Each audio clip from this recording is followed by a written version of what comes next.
Hello everyone. I wanted to make a video and kind of discuss why I opted to come forward in such a public venue as YouTube and decided to make a YouTube channel. And my hair is so funny today. It's just kind of fluffy and I don't know. Anyways, um, the reason I came forward is because I think I said the other day I had written down in a notebook that said, I'm still alive because I have a voice and I want to change the world. So, the main reason I came forward and I made a video about the fact that I am a survivor of not just sexual trauma, but military sexual trauma as well, is because so many people don't have a voice, have not had the opportunity to speak, and may have passed without ever revealing their traumas. So if we go back to who knows when girls years gone by would get pregnant, usually it was, I'm not just saying it was a Catholic family, but if the girl got pregnant years and years ago, she would be sent away to a group home where she would give birth, be forced usually to give up the baby for adoption, and then she would be shipped back home um, after that time. So women for since forever have been shamed when it comes to sex, sexuality, sex assault, etc. Even going back to biblical times, for those that have read portions of the Bible, when they talk about the woman at the well who I think had numerous lovers or etc etc, it's never the men being shamed, it's always the women being shamed. So when it comes to sex and sexuality and along that line, women have always been made to feel ashamed because whether they choose to enjoy sex and go into that arena, they're shamed and they're called names and degraded and negated, and they're told they're disgusting and how dare you.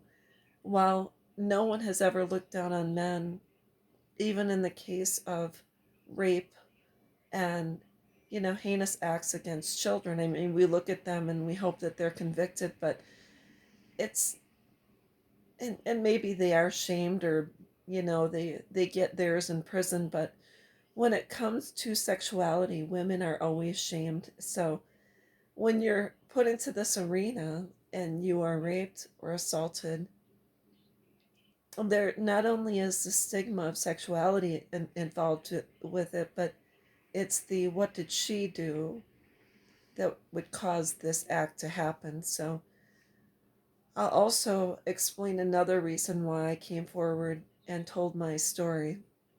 Number one, I'm not going to allow anyone to shame and control me. And second of all, I'm sharing my story and I share it with other people I meet and people that I currently know, because every time I share my story, you'll see someone that kind of gets a look on their face and will start nodding. And that's the moment I know that that person has had the same experience as I have. So the reason I share is because I recently shared at a table. It was a veteran event, and I was sitting at a table and I was talking to three up and coming NCOs, newly enlisted, no, I'm sorry, COs, newly enlisted officers, and also a couple of other people that I won't really give their background because I don't want to divulge too much information, but I was telling them that I had, been a survivor and also a victim of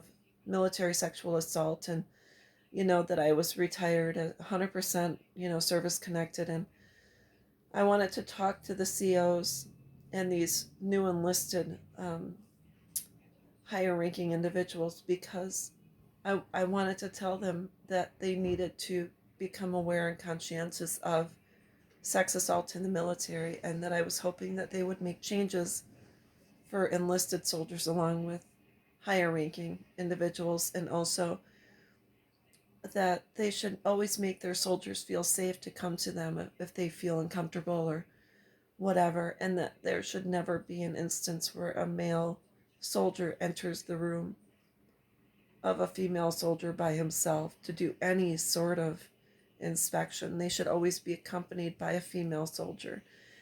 And also, I believe there should be cameras in the barracks in the hallways to make sure that the soldiers are being kept safe. So I don't even know if they have cameras in the barracks now, but that's one thing we should, keep an eye on. And also, when I mentioned my attack, the other woman at the table, the person who was just sitting along with the vets, um, when I told her about my situation, she nodded and said, "That happened to me too." And she shared her story with the table and said after she was done talking that that was the first time she had ever spoken publicly about her assault. So I'm not going to go into detail about what she shared because that's personal information, that's her story. But my words gave her the ability to speak for the first time in years about what she had been through. So all I know is that I am using my situation as a platform to give other people a voice and strength and a connection, and to let them know that they're not alone, and let them know that there is hope, that there are times, despite your trauma, that you may find yourself smiling or enjoying music or enjoying time out with friends or enjoying a good book.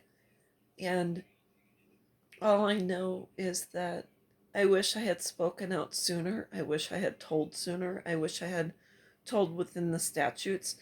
I wish I had reported my rape at the time it happened. And although I didn't, and I can't undo that, and those wishes didn't come true, all I know is that my wish to speak today is coming true. So I wanted to share that, and I hope that my words are helping and touching someone and making a difference. So if you have any questions, please post it below my video. I the only reason I don't share my email address, personal email, is because I know a lot of people really come up against women who speak out and have a voice, and I don't want to be silenced that way, nor do I want to be dissuaded from sharing. So that's why I share here. And if you have any questions, post them below and I'll try to respond. Thanks. Bye.